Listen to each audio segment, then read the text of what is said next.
Bonjour à toutes, bonjour à tous. Bonjour. Salut Mathias, Bonjour Anthony. content de te retrouver. 17%, messieurs, dames, c'est l'année dernière le score que vous nous avez donné sur la part des acheteurs qui réalisaient, on va dire, quotidiennement ou systématiquement du sourcing et ceux qui le faisaient également régulièrement. Alors, c'est une notion qui est un peu vague, régulièrement, mais elle était à comparer à l'extrême opposé à ceux qui le faisaient de façon occasionnelle ou pas du tout. Donc on avait 4 choix sur le vote de l'année passée. Il y avait quand même 147 participants. Et donc ce 17%, il est hyper intéressant parce qu'aujourd'hui, on va parler sourcing, on va parler métier achat avec vous, on va vous montrer des solutions concrètes avec Mathias. Et il est à mettre en parallèle de l'approche théorique sur le métier achat. On dit souvent sur le métier que selon la typologie d'achat, de famille et ce qu'on achète, finalement, il faut compter 20 à 30% du temps de l'acheteur qui est consacré au sourcing. Donc là, on ne parle pas de temps, mais de pourcentage de personnes qui le font régulièrement, mais il y a une corrélation quand même. On s'aperçoit qu'entre l'approche théorique, qui est plutôt l'approche académique et scolaire du métier achat, et la réalité de ce qui est fait aujourd'hui sur le terrain, il y a quand même un grand écart. Donc on est là pour parler sourcing aujourd'hui, et je suis ravi, pour pouvoir parler sourcing avec vous, d'être accompagné de Mathias. Mathias, qui est le chef produit au KVO. Mmh, Un petit mot de ton merci. côté? Ouais, merci Anthony. Bonjour à toutes et à tous. Ravi de vous avoir parmi nous pour ce beau sujet, et ce webinaire consacré au sourcing. Donc je suis product manager effectivement pour Ocaveo depuis maintenant 7 ans, si mes souvenirs sont bons. Et j'interviens aujourd'hui pour vous parler notamment des outils disponibles pour faire du sourcing. Évidemment, on vous parlera un petit peu d'Ocaveo, qui est notre solution qu'on a développée, il y a plusieurs années maintenant et dans laquelle on a intégré, un module dédié au sourcing il y a un peu plus de 2 ans maintenant. Donc, voilà, on vous parlera de tout ça, pendant cette présentation. Merci Mathias. Et moi, je suis donc Anthony. Ça fait une douzaine d'années que j'accompagne les organisations achats dans des choix de solutions digitales autour de la conformité fournisseur. Donc, j'ai toujours entendu parler de la relation achat-fournisseur et beaucoup du sourcing. Et donc, je suis très heureux de pouvoir apporter mes quelques années d'expérience sur ce sujet avec vous aujourd'hui. Anthony Vous avez un Anthony, chat? Ouais. ouais, pardon de te couper, justement, j'allais en parler. Je vois qu'il y a 2 personnes qui n'ont pas de son et pas d'image visiblement. Ah Est-ce que mince. les autres participants peuvent nous confirmer que c'est bon de leur côté pour qu'on sache si c'est un problème, uniquement, ouais, OK. Merci Amandine. OK. Bon, je pense que c'est lié, alors c'est Camille et Mohamed, je crois, qui ont des problèmes de techniques, comme on dit dans le Je milieu. suis déconnecté de ce Heu, côté-là. ouais, c'est ça, c'est peut-être votre navigateur aussi, essayez de passer sur Chrome. Si vous n'êtes pas sur Chrome, je crois que c'est un petit peu mieux. Heu, voilà, Camille nous dit que c'est bon. OK, Merci on peut y Camille. aller. Pardon Anto pour Non, je t'en prie, non, tu as bien fait, la c'est coupure. parfait. En tout cas, vous avez le chat effectivement pour interagir, mais je vois que c'est déjà fait, donc continuez comme ça avec plaisir et n'hésitez pas s'il y a des questions à pouvoir les poser, tout du long. Le fait qu'on soit 2 va nous permettre de pouvoir les voir et d'interagir avec vous en direct. Yes, et vous Hem, avez un onglet questions justement pour poser les questions. il est C'est plus posé. simple pour nous que dans le chat, voilà. Trop bien. Merci Mathias. Juste pour vous dire, qui nous sommes et pourquoi on a cette légitimité de parler de ça avec vous aujourd'hui. Ocaveo, ça fait 20 ans, que l'entreprise existe. On a d'abord, accompagné beaucoup d'organisations, dans leurs enjeux, on va dire d'organisation du service achat. Donc c'était des phases, d'audit, de diagnostic, de préconisation, de formation des équipes achats également. On en fait toujours beaucoup. Je pense à des dernières formations autour de l'IA, notamment aux achats, que Nicolas, je te fais un petit clin d'œil, a pu réaliser récemment en Bretagne, mais autour de la négo, par exemple, des fondamentaux achats. Bref, ça fait toujours du bien de se mettre au niveau sur les bonnes pratiques. Et on est là pour ça. Et puis, on outille également ces pratiques. Donc, l'idée, c'est que le digital, au travers d'OKVO, aide l'acheteur dans son quotidien. Et c'est un petit peu ce qu'on va montrer aujourd'hui, même si c'est connexe au sujet du sourcing, mais on vous montrera en tout cas comment, de façon hyper efficace, on peut faire du sourcing dans OKVO. Globalement, on a accompagné plus de 400 organisations. Vous voyez, 150 sur le conseil, 200 sur les formations. Et sur le digital, en fait, on a 17 000 maintenant utilisateurs depuis le mois de février. Donc, c'est un beau succès pour OKVO. Allez, un peu de métier, si vous en êtes d'accord. Et sans enfoncer de porte ouverte, l'idée, c'est de se dire pourquoi c'est intéressant de faire du sourcing au-delà de l'actualité, aujourd'hui, qui pour notamment le secteur industriel se révèle être indispensable. C'est de se dire qu'OK, le sourcing d'une part, c'est évidemment d'accompagner la capacité de production de l'organisation, peu importe ce que votre organisation produit. L'idée, c'est qu'on puisse aller dans son sens pour améliorer, accroître la cadence, peut-être la diminuer parfois. En tout cas, il faut avoir les bons fournisseurs pour pouvoir faire ces opérations. Évidemment, qui dit sourcing dit généralement amélioration des compétitions et donc une certaine forme d'optimisation des coûts. Donc c'est de l'économie que l'on peut atteindre sur un sourcing de qualité. Il y a une notion de risque fournisseur. Les fournisseurs, c'est une matière un peu vivante, hein, et donc certains vont connaître dans leur parcours, dans leur vie, certains risques. Donc l'idée, c'est de se prémunir de ces risques-là, en tout cas de ne pas les subir, et donc de les anticiper au travers du sourcing. Il y a notamment de plus en plus d'éléments autour de la réglementation, du normatif, qu'il faut prendre aujourd'hui en considération. Je précise qu'il n'y a pas de classement, notamment pour les acheteurs les plus en pointe sur les sujets RSE. Ne m'en voulez pas, c'est pas arbitraire ce classement en 6 points, mais évidemment les enjeux RSE. Et ça, c'est clair que si on reste avec le même panel, on peut passer à côté de très très belles opportunités sur l'achat inclusif ou sur, d'une façon générale, l'atteinte de vos politiques achats responsables respectives. Donc il faut être curieux et aller vers le marché. Ça, c'est la finalité et le rêve de tout service. On est très très souvent dans les achats, dans l'urgence, dans l'opérationnel immédiat, mais évidemment, c'est de construire une stratégie à moyen long terme. Et donc le sourcing et le partenariat avec les fournisseurs va permettre d'aider, de répondre en partie à cette vision, à cette stratégie. Et puis l'innovation, j'ai vu quelques noms de personnes présentes aujourd'hui qui sont sur des secteurs d'activité qui sont de pointe, peu importe qu'on soit dans le médical, peu importe qu'on soit dans l'achat public, peu importe que l'on soit dans l'achat de services ou des achats de prod. L'idée, c'est de pouvoir, sur vos marchés respectifs, là aussi, rester en veille et détecter tout ce qui va toucher à l'innovation.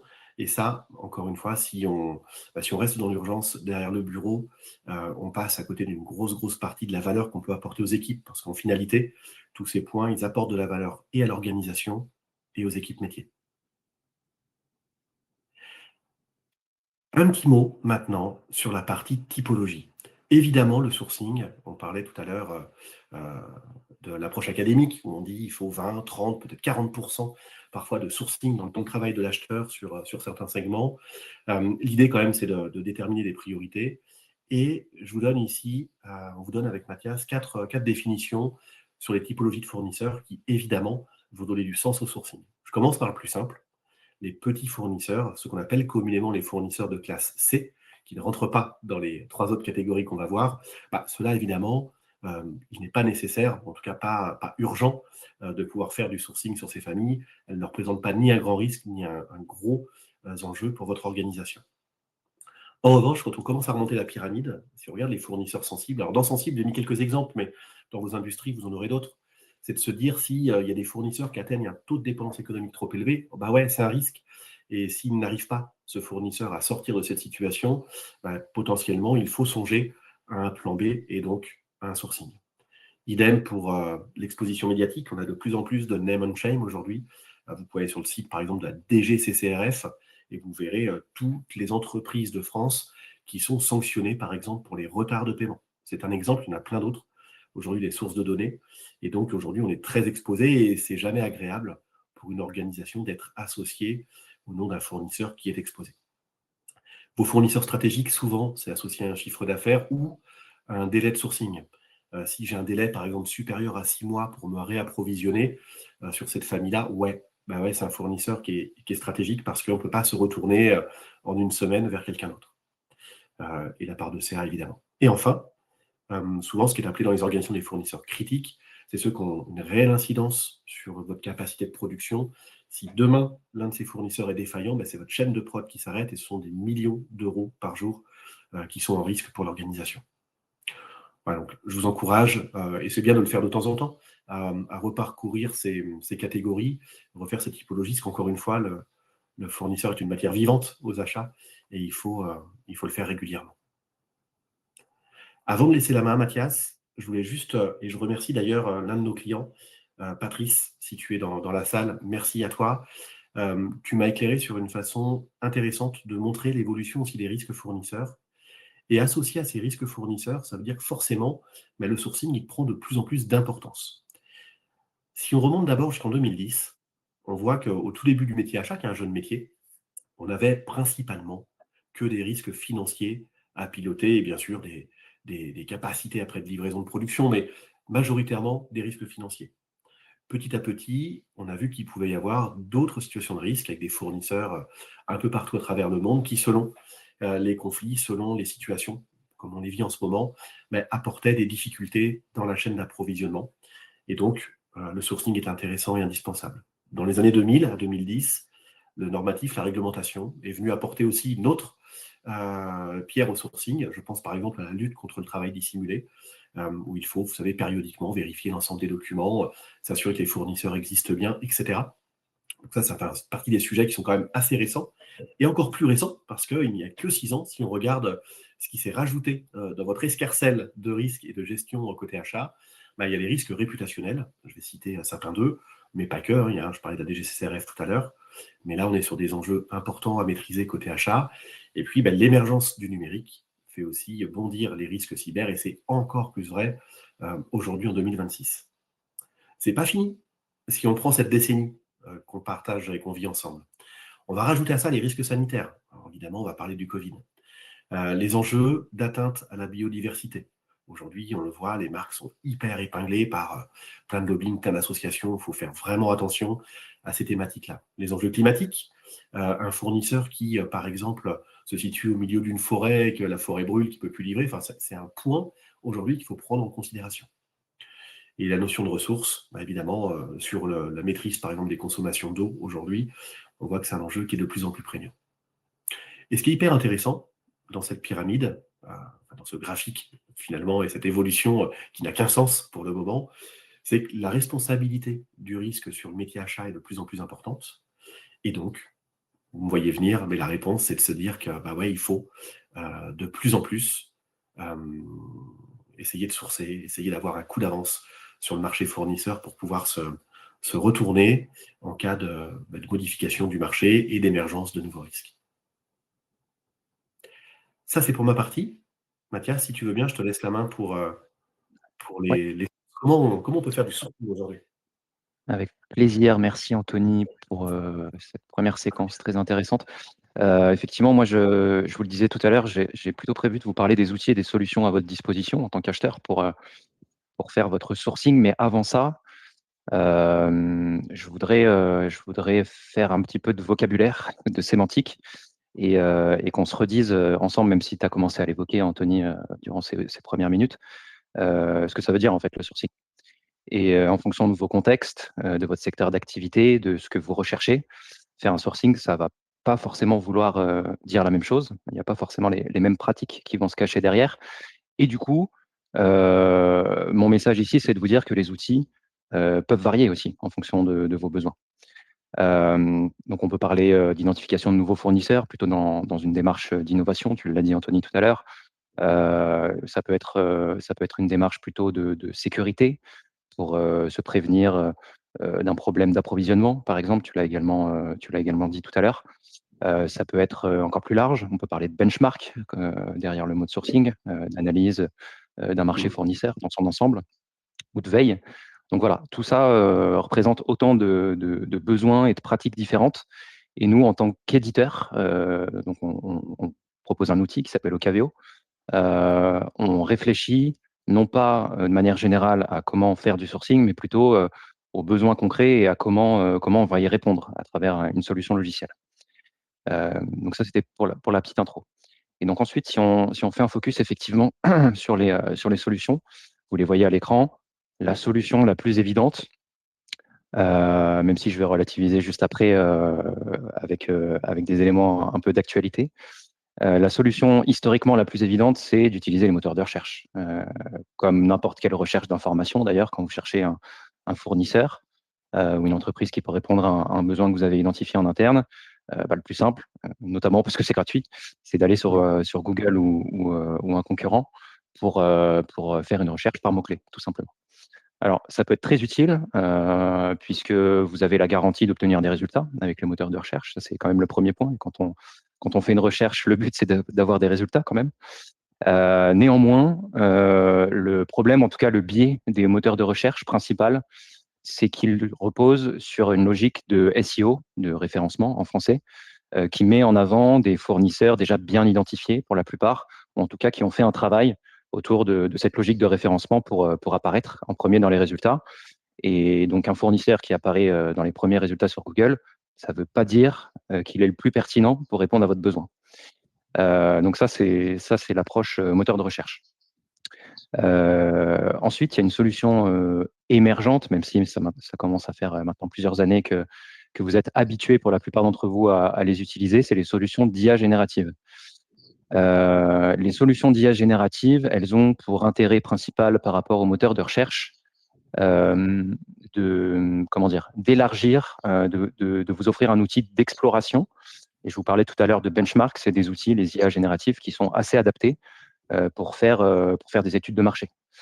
En revanche, c'est un petit peu moins utile et pertinent pour une démarche à proprement parler de sourcing, puisque vous allez avoir besoin de données plus qualifiées sur la santé des entreprises, sur leur activité réelle, sur leurs éventuelles problématiques liées à des actualités ou à une conjoncture particulière.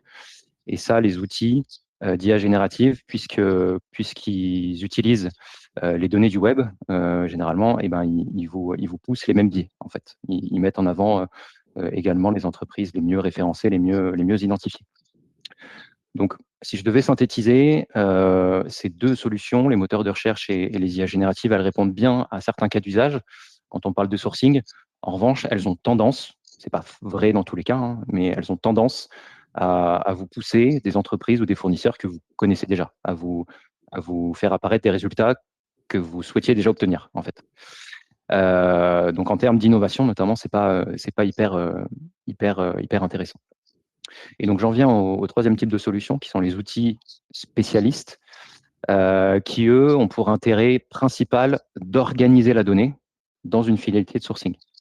Donc, vous allez faire une recherche, hein, tout part d'une recherche, toujours quand on fait un sourcing, sauf que les résultats qu'on va vous proposer, ils vont être plus pertinents puisqu'ils vont être organisés d'une certaine manière et vous afficher des informations qui correspondront davantage aux besoins qui a été exprimé en entrée. Et on vous l'illustrera avec ce qu'on a fait sur Ocaveo notamment.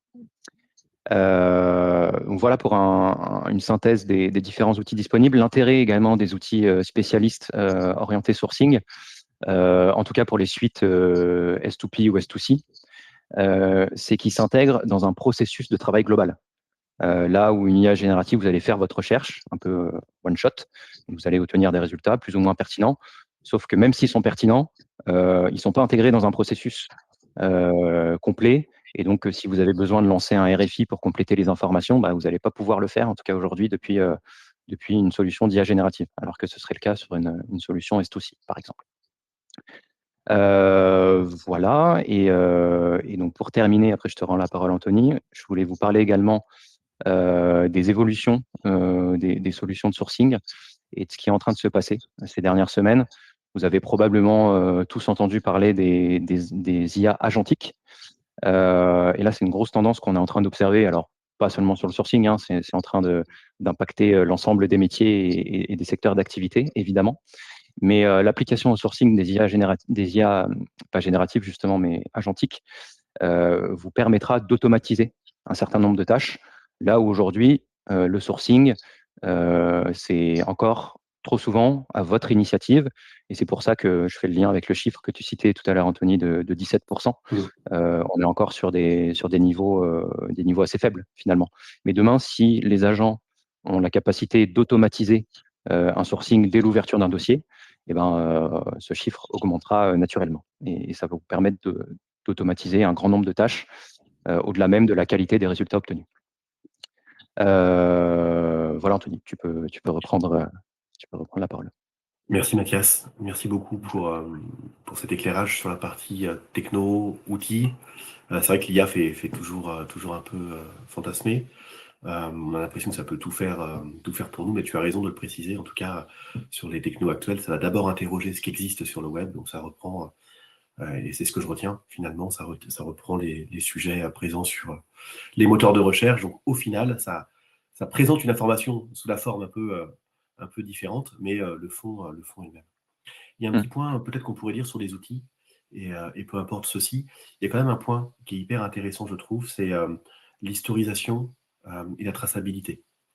Dans un outil, bah, forcément, ce que vous faites sur votre navigateur, c'est quelque part votre propriété et ce n'est pas tracé. Donc dans un projet achat, ça veut dire qu'il faut venir historiser, de dire: «Voilà, j'ai fait, du sourcing, du benchmark, tel jour, telle heure, ça m'a pris tant de temps, voilà ma synthèse» et cetera. Dans les outils, il y a quand même ce point positif, qui est que sur votre projet achat, bah, tout va être tracé et ça veut dire que si demain vous changez de poste, si demain, quelqu'un reprend votre portefeuille, par exemple, bah, automatiquement toutes ces informations, bah, resteront la propriété de l'organisation et seront, visibles ou accessibles par l'équipe et ça aussi, c'est un point qui est hyper utile parce que quand quelqu'un doit s'absenter ou tombe malade et qu'il avait commencé ce job-là et qu'on ne peut pas récupérer la donnée, bah, on reprend tout à zéro et ça, vous savez encore mieux que moi à quel point ça peut être douloureux. Mathias, peut-être qu'on pourrait montrer des exemples? Qu'est-ce que tu en penses? Ben, ça me semble pas mal, ouais, Et effectivement. peut-être avant ça, effectivement, Oui, tu alors connais j'ai toi, tu connais mmh, Ocaveo depuis hyper longtemps. mmh, Tu as travaillé sur ce sujet de l'organisation de la donnée fournisseur depuis plusieurs années, oui, et c'est un point qu'on va pouvoir montrer d'un point de vue ergonomie et rapidité. Je trouve mmh, qu'effectivement sur le métier achat, c'est génial, mais forcément mon avis est un peu biaisé. Les mmh, participants nous diront ce qu'ils en pensent.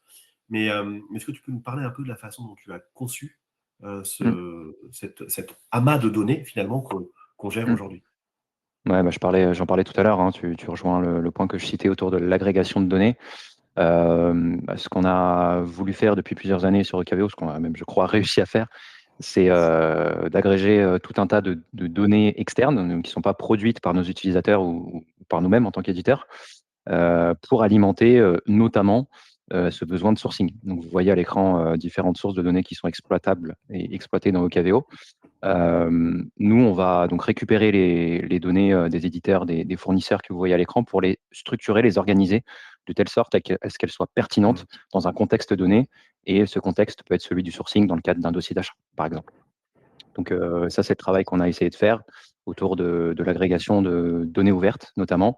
Données ouvertes qui sont par définition accessibles, y compris par les outils d'IA, comme je parlais tout à l'heure, mais on s'aperçoit que si on ne les retraite pas, elles sont difficilement exploitables encore aujourd'hui par des outils d'IA générative notamment ou sur les moteurs de recherche. Donc voilà, pour, aller dans le sens du point que je citais tout à l'heure et pour aller encore plus loin et on ne les voit pas à l'écran, on travaille également sur Ocaveo avec différents partenaires, donc des solutions spécialisées, qui fournissent également de la donnée sur les fournisseurs, via des connecteurs que nous proposons dans notre solution. On vient, en plus des données ouvertes que vous voyez à l'écran, alimenter les informations sur les entreprises et les fournisseurs que vous voyez, lorsque vous lancez un sourcing sur Ocaveo et là aussi, ça contribue à la pertinence, des résultats et de la recherche que vous effectuez dans un outil, spécialisé comme Ocaveo. Et on peut préciser aussi, Mathias, que l'un des points forts finalement, c'est aussi l'actualisation et la fraîcheur. C'est que Mmh, toutes les nuits, l'ensemble des bases de données, s'actualisent. On le disait, mmh, mais c'est vrai que c'est une matière vivante et vous avez, bah, vous, au quotidien, la donnée la plus fraîche possible au KVO. mmh, exactement. Parfait. Je bascule sur mon compte, heu, de démo. Alors pour ceux qui découvrent OKVO, bah, écoutez, bienvenue. OKVO, c'est un logiciel achat. On pourrait dire que c'est, pour, ce qu'on va voir aujourd'hui, un SRM, un outil de pilotage et de gestion de la relation fournisseur. Mais en vérité, pas que. Il y a aussi, tout l'amont qui est pris en compte dans la solution et des enjeux après de visibilité, notamment avec, des audits sur votre organisation, des éléments de pilotage et cetera. C'est pas l'objet pour aujourd'hui. Pour me mettre à l'essentiel, sur la gestion de la base fournisseur. D'abord, quand on va parler de sourcing, et ça c'est un point qui est aussi important, mais évidemment, il y a déjà ce qui existe dans notre base. Il y a de la matière dans chacune de vos organisations. Ça veut dire qu'on va charger, dans OKAVEO la base de vos fournisseurs, on va dire actifs. Ça sert à rien de prendre les fournisseurs avec qui vous ne travaillez plus depuis 10 ans, mais peut-être les fournisseurs qui ont, des flux financiers, par exemple, sur les 24 derniers mois, par exemple. Et donc, en arrivant sur OKAVEO, dans tous les cas, ce ne sera jamais vide. Il y aura votre base de fournisseurs, mais quand vous allez faire du sourcing, vous allez donc interroger 2 types de bases. Votre base fournisseur actuelle et les prospects du territoire. Je vois que la sécurité fonctionne très bien chez nous. Parfait. Je me reconnecte et je reprends, C'était volontaire, Anthony, bien sûr. ah oui, oui, c'est pour montrer qu'on est hyper compliant. Je suis donc dans mon moteur de recherche. Dans ce moteur de recherche, si je fais ici rechercher par critère, alors J'aurais pu mettre un siret ou le nom d'une société, mais ce qui m'intéresse avec vous, c'est de faire quelques cas d'usage hyper concrets. Encore une fois, je peux rentrer par des mots-clés, et ça fonctionne très bien. Parfois, quand on a des familles d'achats qui sont soumis à des activités assez régulées, avec des codes NAF en face, ça fonctionne hyper bien aussi. Alors déjà, premier critère, on peut s'intéresser à une géographie. Tiens, on va partir, pour mon exemple, on va partir du côté de Rennes. Et je vais dire au KVO, à 50 kilomètres autour de Rennes, je cherche tiens, des entreprises de menuiserie, par exemple. Ça marche très bien parce qu'effectivement, quand je suis dans les travaux, dans le second œuvre, bah, je ne fais pas du conseil en achat, par exemple. Et donc, je dis au KVO, donne-moi autour de Rennes toutes les entreprises de menuiserie dans un rayon de 50 kilomètres. Et on voit qu'en dessous, je peux aller chercher des critères dans mes fournisseurs existants. Et un peu plus bas, mais je le détaillerai tout à l'heure, je peux même aller plus loin sur mes enjeux RSE et donc l'animation de ma politique RSE interne, donc ma politique achat responsable ou de mon spacer. Je lance ma recherche, j'y vais comme ça brut. Là, ce qui est hyper intéressant, c'est qu'en une fraction de seconde, Okavo va me dire, ben voilà, j'en ai X qui existent sur le territoire en prospect, qui sont ici en orange, et j'en ai Y qui sont en bleu, qui sont ceux de ma base fournisseur. Alors forcément, je n'ai pas vos bases fournisseurs dans Okavo. De fait, c'est très limité dans ma proportion de bleu, mais vous, dans la vraie vie, vous auriez plusieurs, peut-être dizaines de fournisseurs qui sont déjà existants. Ce qu'on vous met à disposition, et je vais prendre tiens, le premier de la liste ici, c'est intéressant parce qu'on voit en plus qu'il est en situation un peu fragile. Si je prends ce fournisseur, déjà j'ai un aspect connaissance. Qui il est, où est-ce qu'il est, depuis quand il existe et quelle est sa taille.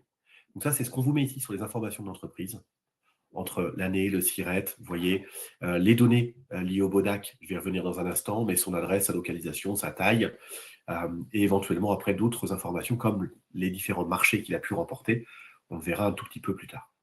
Là, ce qui est intéressant sur cette première page-là, c'est par exemple de voir que cette entreprise fait l'objet de l'ouverture d'une liquidation judiciaire. Hélas, mais tiens, j'ai publié d'ailleurs un post cette semaine. 2026, c'est l'année record, hein, depuis la mesure de ce paramètre-là. On est quasiment à 70 000 défaillances d'entreprises sur 12 mois glissants, pour info. Je peux, au-delà des informations d'entreprise, aller chercher après des données financières ou RSE. On va le faire sur un autre, parce que là, ce qui est intéressant, c'était de vous montrer la partie plutôt critique juridique. 1000 résultats, c'est énorme, c'est beaucoup trop. Je peux donc affiner dans KVO. Alors, en affinant, je peux par exemple prendre des critères de taille. Je pourrais dire, bah, de par ce que je sais du projet que l'on va faire, il faut une entreprise qui soit assez sérieuse, assez solide et qui ait quand même pas mal de salariés pour pas que ce soit un chantier qui démarre dans 1 an ou 2 ans. Donc, je vais dire au KVO, bah, donne-moi toutes les entreprises qui ont au moins 10 salariés connus au travers des bilans et des déclarations. Donc là, il m'ajuste mes résultats et vous voyez effectivement que je suis maintenant sur 70 entreprises. Et si je prends, tiens, allez, au hasard, celle-ci, qui est sur Rennes, bah, effectivement, je vois qu'elle est un peu plus grosse, c'est 10 à 19 salariés. Elle est créée depuis 2016, donc elle a 10 ans cette année, plutôt sérieuse. Et je peux accéder à ces données financières en fonction de ce que les entreprises publient, évidemment. Mais déjà, ça me donne quelques indications, c'est pas mal. Et puis, je peux voir également ces données RSE. Alors, ça, peut-être que je vais le montrer dans un autre exemple tout à l'heure, parce qu'une entreprise de secondes œuvres, elle n'est pas forcément inclusive, issue de l'économie sociale et solidaire et autres. Néanmoins, on voit qu'il est labellisé RGE, reconnu garant de l'État. Et en allant plus loin, là, dans KVO, je pourrais même récupérer, du coup, ces justificatifs RGE. Donc, j'aurai accès directement à ces documents. Ce que je voulais vous dire aussi, qu'on n'a pas dit avec Mathias, mais dans le flux de travail, l'idée ici, c'est que vous allez pouvoir mettre de côté des entreprises qui, a priori, répondent à vos critères, qui sont vos critères de risque en interne et on va dire globalement d'onboarding des fournisseurs. L'étape d'après que vous pourrez faire depuis Okaveo, c'est cette notion de RFI. Tu as donné le mot magique tout à l'heure, Mathias, mais l'idée, c'est que comme ces fournisseurs ne vous connaissent pas, l'étape d'après, c'est vous d'aller les séduire quelque part, d'aller vous faire connaître de ce marché fournisseur. Et donc, l'idée, c'est que vous avez dans KVO des questionnaires d'information que vous créez, qu'on crée avec vous quand on met en place la solution, qui vous permettent de qualifier le fournisseur et voir s'il a toutes les compétences et les caractéristiques pour répondre finalement à votre besoin. On va quitter la menuiserie. Tu veux compléter peut-être, Mathias? Ouais, ça me fait penser à 2 points là, le cas d'usage que tu viens dérouler Anthony, rapidement parce que je vois que Trop bien, l'heure ouais, je tourne t'en quand prie. même. Le premier, j'en ai pas parlé tout à l'heure, enfin, j'ai fait le test si tu veux pour, continuer sur mon message de comparaison des solutions, j'ai fait OK. ta même recherche sur Google, Ah pendant que malin. tu l'as présenté sur Ocaveo et ça traduit un petit peu ce que je disais, hein. Les résultats obtenus, je vais retrouver du arrêt fenêtre, du Triba, donc plutôt des grosses sociétés, qui ont les moyens de se faire référencer. Donc, on voit bien, ce que j'ai expliqué tout à l'heure, qui se traduit dans les résultats obtenus. Ça, c'est le premier point. Et le second point, j'y reviendrai peut-être un peu plus tard, je te laisse dérouler, c'est par rapport à l'intégration, dans les outils, spécialisés comme Ocaveo de l'intelligence artificielle, mais j'y reviendrai peut-être tout à l'heure. Ça marche. Bah, juste dans ce cas-là, je vais compléter encore avec toi et tu as raison et merci Mmh. de nous donner ce comparatif. Mais si je reprends, hop là, en écrivant bien menuiserie, ça marchera mieux. Si j'enlève mes moufles, donc là, je redis au KVO, donne-moi des fournisseurs de menuiserie autour de Rennes, 50 km. Mais regardez, j'ai une petite coche qui est intéressante. Alors forcément, les marchés privés avec le secret des affaires ne sont pas de nature publique. Néanmoins, tous les marchés publics, grâce aux données essentielles depuis plusieurs années, remontent désormais. Et donc, je peux même m'intéresser aux entreprises qui travaillent déjà finalement avec des organisations publiques sur le territoire. Et pour en prendre un autre que l'on ne connaît pas, je vais prendre celui-ci. Cette société, vous voyez qu'ici, je peux voir les marchés publics qu'elle a remportés. Donc là, elle n'en a remporté qu'un, mais il pourrait y en avoir bien plus. Malgré tout, c'est hyper pratique parce que ça me permet, moi, acheteur, de regarder et d'avoir un niveau de confiance. Est-ce que c'est un marché qui est bien dimensionné, qui correspond à ce que je pourrais produire? Là, c'est 46 000 euros, par exemple. C'est quoi l'année? Est-ce que c'est récent? Puis, quand il y en a plusieurs, est-ce que finalement, l'acheteur a un niveau de confiance et il revient régulièrement? Donc voilà, je voulais faire aussi cette petite parenthèse. Je trouve que des fois, pour aller vite sur le benchmark et l'assurance de fiabilité du fournisseur, c'est quand même une donnée qui est hyper intéressante, notamment pour les acheteurs publics, mais pas que. Allez, tiens, on va partir à Metz, on va faire autre chose. Je vous montrais tout à l'heure les enjeux autour de la partie RSE, on va les mettre à l'épreuve. Donc on va changer de région, après l'ouest, partons un peu plus à l'est, allons faire un tour du côté de Metz. Et ici, mon enjeu, ça va être d'identifier des entreprises tiens, de nettoyage, par exemple, un sujet commun que tout le monde a dans son portefeuille. Donc je vais prendre nettoyage courant des bâtiments. Par exemple, après, il y a plusieurs codes NAV, donc je vais les mettre tous les trois. Comme ça, on aura une exhaustivité un peu plus importante. Voilà. Et le dernier de la liste, autre activité de nettoyage. Donc là, pareil, je lui dis, bah, donne-moi toutes les entreprises de nettoyage sur le secteur de Metz. Je ne mets pas de critères au départ, ça vous donne comme ça instantanément une idée de volume. Tiens, hyper intéressant. Euh, j'ai pourtant bien mis Metz. Qu'est-ce que je n'ai pas bien fait? Je vais mettre 57 000. Ce serait un effet démo. Hop, 57 000. Alors, pourquoi il ne me met pas de résultat? Est-ce que j'ai laissé quelque chose d'actif? A priori, non. Je vais tenter une autre approche. Hop, pardonnez-moi. Je pense par exemple, alors je vais chercher un autre code d'activité. Je vais prendre la partie aménagement paysager juste pour vérifier que ma recherche fonctionne bien. Vous avez le droit de vous moquer de moi hein, dans le chat. Ouais, là ça fonctionne. Alors je sais pas, peut-être un petit bug sur ma démo. Et pardon pour ça. Juste si je reviens, donc je me remets autour du 57 000. Et là, j'interroge plutôt des entreprises, donc, mais pareil, des prestations que vous avez tous dans vos portefeuilles, autour de l'entretien d'espaces verts, par exemple. Et je vois qu'il y a 316 réponses. Et regardez, il y a un critère qui est hyper intéressant qui apparaît à l'écran. Ici, je vois que celle-ci, par exemple, est indiquée comme étant inclusive. Et donc, en allant beaucoup plus loin, avec les filtres RSE qu'on propose dans OKVO, on peut voir que, un, je peux rechercher des entreprises que je connais déjà, qui sont dans mon panel, mais qui ont un score RSE qu'on a établi, qui serait dans une fourchette. Donc ça, c'est hyper intéressant parce que, ben, là encore, grâce au formulaire que vous pouvez transmettre depuis OKVO, vous pouvez qualifier vos entreprises et donc les scorer. Et en fonction de ce score, ben, vous pouvez les interroger. Deux, ça peut être sur des étiquettes RSE. Et puis, c'est là où je veux en venir, vous pouvez venir chercher des structures particulières liées au marché de l'inclusion. Si vous n'êtes pas à l'aise, je les réaffiche, mais si vous n'êtes pas à l'aise après avec ces structures, avec les typologies ou les comparaisons des différentes structures, vous pouvez rester un peu plus large et simplement ici venir indiquer que vous cherchez des entreprises inclusives ou des entreprises qui ont un agrément ESUS, voire qui sont issues de l'économie sociale et solidaire. Dans mon exemple, je voulais vous montrer ça en vous disant si c'est dans vos obligations actuelles côté politique achat responsable d'aller vers l'achat inclusif, bah là c'est hyper intéressant parce qu'en 2 clics, on a trouvé des entreprises de paysage autour de Metz qui sont issues donc de l'inclusion et qui vont vous permettre bah, d'aller gagner de précieux points sur vos achats. Donc là, c'est une entreprise d'insertion. Elle est bien typée comme ça. Donc c'est hyper intéressant parce que bah, forcément, vous faites du bien au marché de l'emploi des personnes en situation d'insertion de handicap. C'est toi qui avais organisé cette partie-là, Mathias, sur la notion RSE, et tu connais très bien aussi les équipes du marché de l'inclusion. C'est Marché, quelque ouais. chose qui est... Ça a coupé, Anthony. C'est quelque chose Pardon. qui est. C'est quelque chose qui évolue. Tu continues d'enrichir comme ça régulièrement Ouais, ben, avec le marché de l'inclusion et puis d'autres acteurs fournisseurs de données qu'on a cités tout à l'heure. Oui, effectivement, eux-mêmes font leur travail autour de leurs propres solutions, donc c'est des choses qui évoluent constamment. Demain, le marché de l'inclusion, notamment, pourra nous mettre à disposition d'autres données qui auront de l'intérêt pour le sourcing, en effet. Merci. Je sais pas si Et tu as il vu y a l'heure, Anthony. Ouais, ouais, il nous reste, il nous reste effectivement 38, quelques j'ai minutes. juste Ouais. un petit point à vous montrer qui est intéressant et je remercie certains clients qui ont cette sensibilité RSE hyper forte de nous montrer ces cas d'usage dans OKVO. Mais je suis rentré par soit des villes, soit des secteurs d'activité. On pourrait mettre évidemment aussi des mots-clés.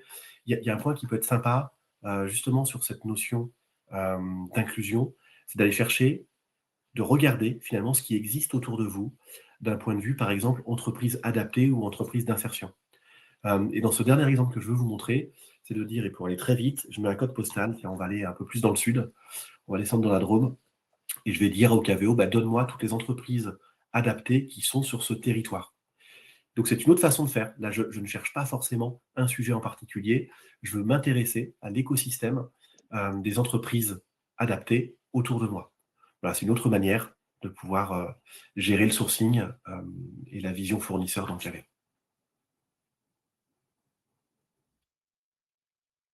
Et 39, Mathias, on est pas mal. On est pas mal du tout.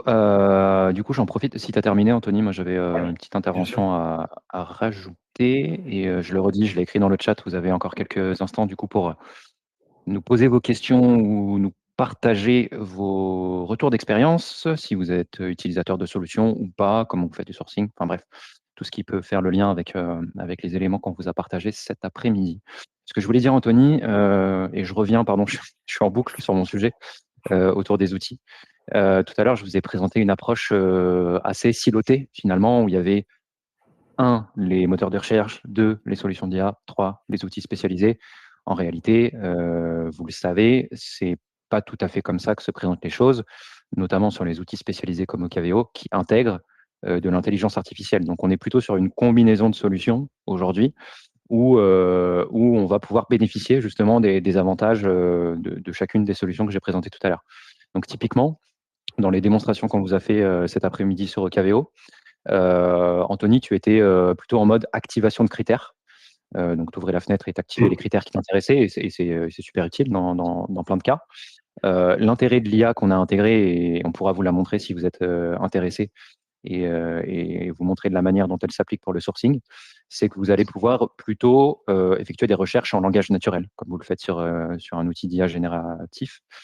Et en fait, à partir de ces recherches, on va pouvoir comprendre le sens de ce que vous recherchez et activer certains critères en fonction. Donc voilà, ce que je voulais dire, c'est que contrairement à, en tout cas pour aller un petit peu plus loin que la diapositive qu'on vous a montré tout à l'heure, le tableau qui présentait les 3 solutions, aujourd'hui on est plutôt sur une combinaison aussi, et c'est ça qui est très intéressant pour vous en tant qu'utilisateur. Merci Mathias. Et effectivement, si vous avez besoin de faire des essais, qu'on fasse du sourcing ensemble sur un cas d'usage, n'hésitez pas, recontactez-nous avec plaisir. Et écoutez, sur l'un de vos fournisseurs critiques ou stratégiques, ou en tout cas de vos marchés critiques ou stratégiques, avec plaisir pour faire cet essai. Et tu fais bien de le dire. C'est vrai que je n'ai pas utilisé le moteur de recherche, mais on aurait pu le faire en effet en intégrant cette notion de recherche Voilà, sémantique. c'est ce qui s'appelle du teasing, voilà, comme ça si vous avez envie d'en savoir plus, Tu on es en reparle. fort, tu es fort. Tu as pas démarré ta carrière au commerce, toi, des fois? Non, non, bah, non, Top. Merci beaucoup. Est-ce que je vois qu'on écrit, il y a Marie qui nous écrit: «Est-ce qu'on peut avoir le support?» Oui, on vous le partagera avec plaisir. Ouais, sans problème. Et n'hésitez pas en tout cas, si vous avez des cas à nous soumettre, ils seront les bienvenus et on se prêtera à l'exercice avec vous pour, pouvoir identifier dans Caveo les différentes entreprises qui répondraient à vos critères. On est dans le timing. Merci Mathias pour cette session. merci à toi Anthony, merci à vous toutes et tous, surtout pour votre participation. Bel après-midi, partout où vous êtes. À bientôt et au plaisir. Bon après-midi, au revoir.